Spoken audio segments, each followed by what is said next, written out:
you've been doing an impressive amount of work, different things throughout your career. How did your previous experiences sort of lead up to you now making your first feature film?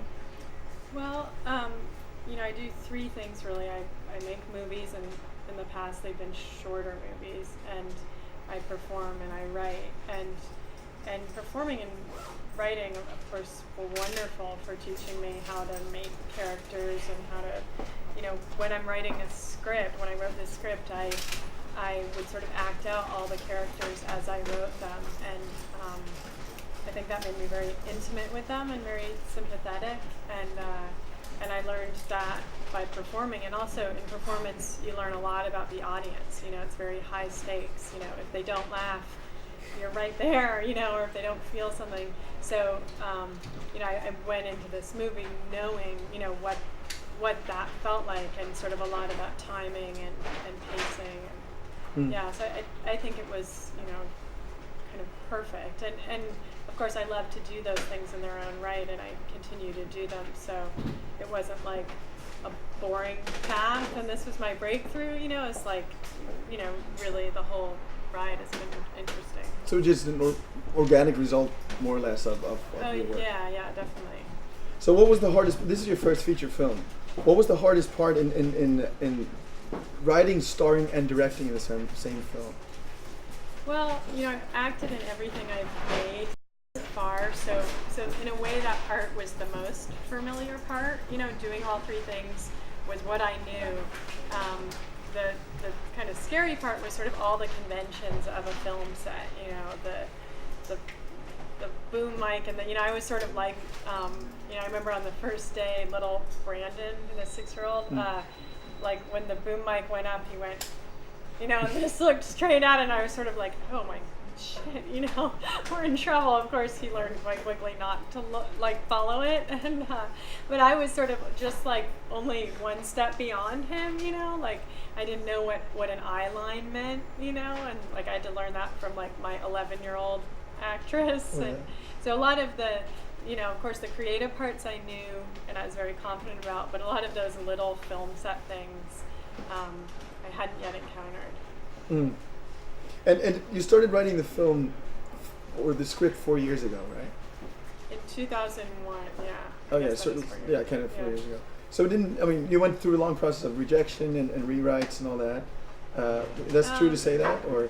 Well, I didn't show it to anyone during that time. It wasn't a long process of rejection. It was 9 months of looking for money.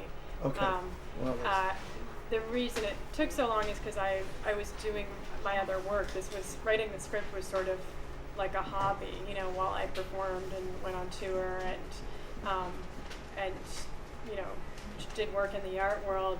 And then, finally one day I was like, oh, this script I've been working on, this is done, and this can now be my new project. And then things moved quite quickly from there. I mean, it was definitely a struggle, but in retrospect, I realized I was quite lucky to get money for a movie without stars, with sexual kids, in 9 months. I mean, I could have looked a lot longer. What was the hardest part in getting it financed? The biggest obstacle? Just, people not wanting to finance it.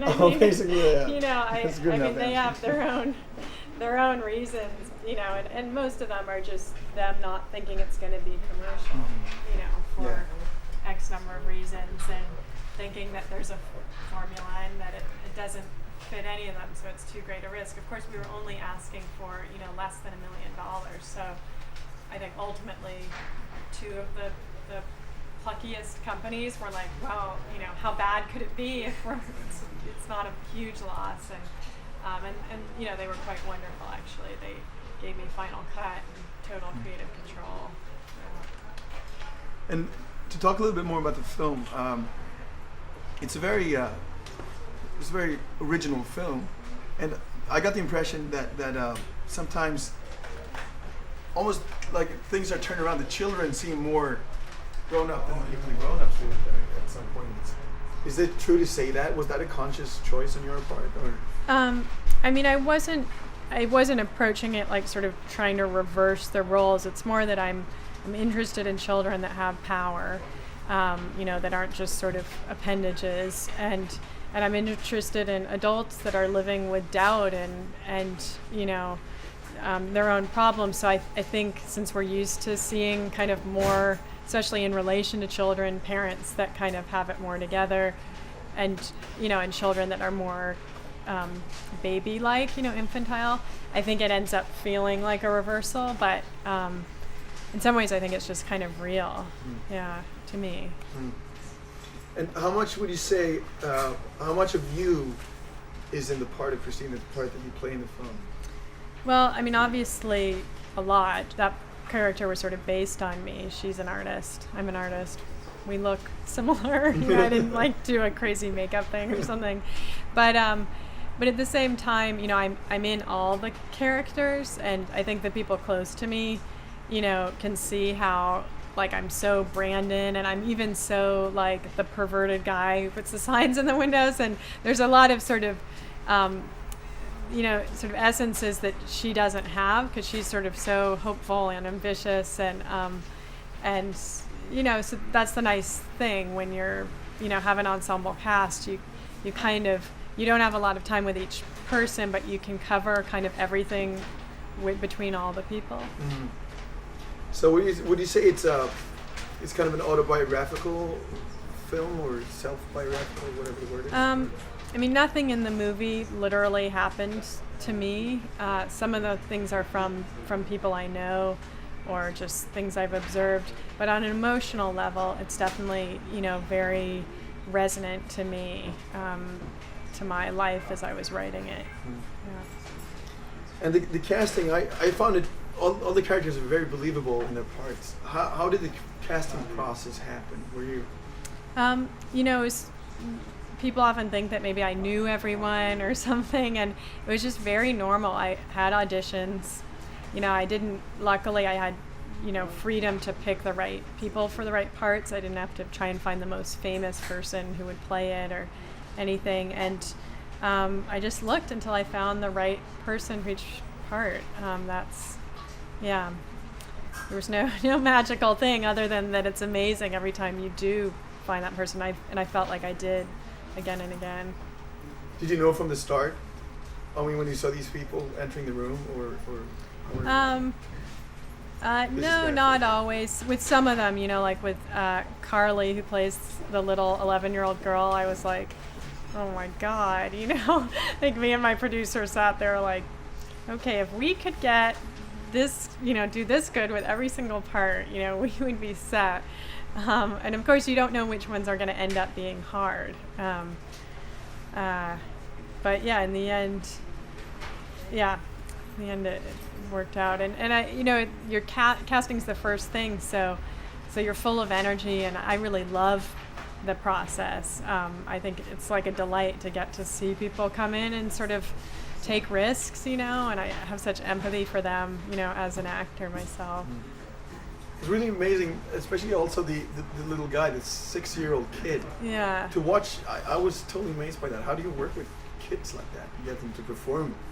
Well, I mean, first you have to find really amazing kids, and he is totally sort of genius, and his sweetness and earnestness comes through. And then a lot of it is just really responding to where they really are, and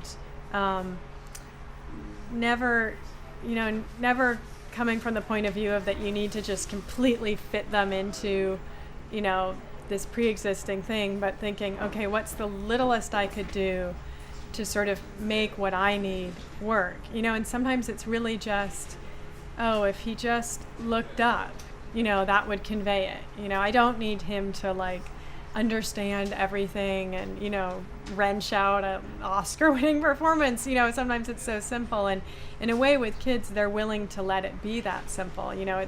It's me and the other adults who are like, but what's my motivation? And it gets so much more complicated. And so it was actually in the end not that hard. I mean, you're dealing with a shorter attention span, so that's can be sort of tedious at times. But if you have a lot of juice boxes waiting and dinosaurs and things like that. That was the trick. Yeah. Would you say there's a special theme to the film, or what would you say is the theme to the film? I don't, often I say it's, children and adults trying to figure out how to touch each other, and then sort of all the questions that raises. Yeah. And now the film is nominated and it's competing the Stockholm International Film Festival competition. How does that feel? It's exciting. I mean, to me, it's it's on DVD in the U.S., so yeah, exactly. You have this feeling like, oh, it's all over, my party's over, and then you come to a new country, and it's like it's actually all beginning. And given that I haven't gotten to make another movie yet, I'm really glad to see new people enjoying it and see how it goes over in a new country, because there are little differences, and I always sort of hold my breath and hope that it means something to people here. Yeah. What is it like to be competing with Mike in the same competition? Well, I mean, we competed, quote unquote, at Sundance, yeah. and won different prizes for our movies, and to be honest, we even haven't had a single conversation about it. I don't even know if he knows that we're competing, unless I'm sure he's been asked about it too, but we haven't talked about it. You asked him, yeah. I did. What did he say? Kind of the same as you do. Right. Yeah. Maybe we'll discuss it over lunch. Yeah. And what are your future plans at this point? Would it be another like independent film? Yeah. I mean, I'm definitely. I'd like to have a little bit bigger budget, just because, you have no room for improvisation or anything in 24 days. But other than that, I just want to have as much creative control as I did on the last one. And I have a feeling that'll mean, that'll put a cap on my budget right there, regardless of who I cast. So, yeah. So, I mean, I feel like I've been really lucky up until this point, just making things with freedom, and there's no reason to let go of that at this point. So do you have any specific projects now? Well, I'm not talking about my script, because that's not nearly close to done. But I have, I finished these 2 books and a performance right before I came here, so I'm really just sort of catching my breath from those. It was a mad dash to send those off to my agent and stuff before I got on the plane. Oh, okay. Yeah. Well, thank you so much, man. It was a pleasure meeting you. Sorry. Okay. Okay. Yeah. One more question about the part of the industry of making independent films in the U.S. First of all, how would you define independent? I mean, people talk about independent films all the time, but what is an independent film? Yeah, I mean, at this point, I don't really make that much of a distinction between most. I mean, there's always those mega $100 million blockbusters. Those obviously are not independent films, but half the independent films are made by studios, anyways. And to me, the really independent ones are like, people making them for very little money on video. A lot of them are self-distributed, and they're finding audiences, and, they're doing it completely themselves, which is, of course, totally viable now. And as movies start to be like downloaded, from the internet, I kind of feel like that will become the new independent, as opposed to the sort of Sundance model of trying to sell your movie, because I'm not sure how much theatrical release is gonna matter in the coming years. So some sadness about that, but also it's kind of exciting to think there may be a real swelling of kind of all different kinds of people making movies. Do you think the climate has changed during the past few years for people wanting to make films? I mean, I don't know a lot since I just got here, but I do get the sense that just from talking to people that even my movie, for its small budget, without stars, I would have a much harder time if I was trying to get it financed today than I did, you know, like the lucky break I had just probably wouldn't happen. Even the same companies, I have a feeling, would not be able to afford that risk now. So that's a little scary, yeah. So do you think that the bigger companies tend to stick to more of a safe side of pattern or concept? Yeah, I mean, even the companies that are ostensibly looking for new risky work, you know, almost all of them turn down my movie. So, you know, you kind of wonder, what are they looking for, you know? Yeah, I don't know. Yeah, but it's a pretty rough climate anyway, I guess. Yeah. Just getting your film made in the first place. Yeah, it's brutal. Yeah.